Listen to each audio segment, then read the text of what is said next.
Après sa douche, Jack était assis sur le lit à l'attendre. La seconde suivante, elle lui lança sa culotte en plein visage. Lorsque Jack vit cette culotte en taille XXL, il resta complètement stupéfait. La première fois qu'il l'avait rencontrée, elle était en train de choisir des sous-vêtements. Jack ne put s'empêcher de faire une plaisanterie.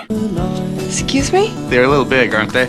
Oh, I get it. You ripped the spinnaker on your sailboat, right? Elle se retourna aussitôt et s'en alla, furieuse. Jack se dépêcha de la rattraper pour s'excuser et l'invita à dîner. Can I get a double pizza burger, chili fries with cheese, and a large chocolate milkshake?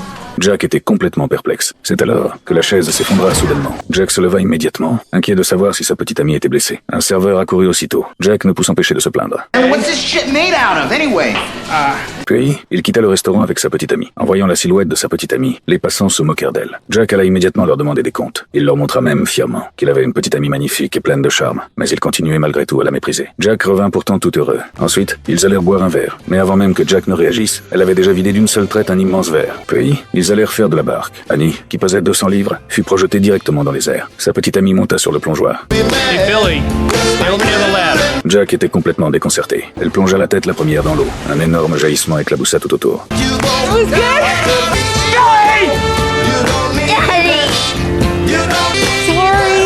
Grâce à tous les soins attentionnés qu'elle lui apportait, leur relation se renforça très rapidement. Sa petite amie ramena Jack chez elle. Mais Jack n'aurait jamais imaginé que son père était en réalité son patron. Il était convaincu que Jack ne s'intéressait qu'à l'argent de sa fille. Il lui jeta directement 5 millions et ordonna à Jack de rester loin d'elle. Jack était fou de rage. La première fois qu'il rencontra Rosemary, elle lui dit qu'elle savait qu'elle n'était pas jolie. Jack n'en croyait pas ses oreilles. Il se disait qu'une femme aussi belle ne pouvait pas penser une chose pareille. Même les amis de Jack étaient persuadés qu'il ne cherchait que son argent. Jack, furieux, rompit immédiatement tout contact avec eux. Plus tard, un ami de Jack trouva un maître. Le maître révéla toute la vérité. En réalité, il avait autrefois lancé un sort à Jack. Depuis ce jour, toutes les femmes aux formes généreuses lui apparaissaient d'une beauté incomparable. Le maître expliqua également à son ami comment lever ce sort. Son ami téléphona aussitôt à Jack. Il lui murmura discrètement l'incantation. La seconde suivante, Jack retrouva une vision normale. La réceptionniste, qui lui semblait plutôt agréable quelques instants auparavant, était en réalité un homme. Et assise à côté de Jack, se trouvait une femme à la forte corpulence. Jack regarda tout autour de lui, mais il ne parvenait plus à retrouver sa petite amie. Au moment où Jack s'apprêtait à aller vers elle, son ami le retint par le bras. Il lui révéla toute la vérité. La femme corpulente qui se tenait devant Jack était sa petite amie. Jack était incapable d'accepter cette réalité. Ce jour-là, sa petite amie se présenta devant chez lui. Jack se couvrit aussitôt les yeux. Il avait déjà vu son véritable visage. Jack fit semblant de ne pas se sentir bien et la renvoya. Elle partit, profondément déçue. Puis, au téléphone, elle s'effondra en larmes et rompit avec lui. À partir de ce jour, elle disparut complètement. Elle changea tous ses moyens de contact. Finalement, Jack trouva le courage de se rendre chez elle. Il serra dans ses bras une femme de 300 livres. Mais Jack s'était trompé de personne. Avec l'aide du majordome, Jack finit enfin par la retrouver.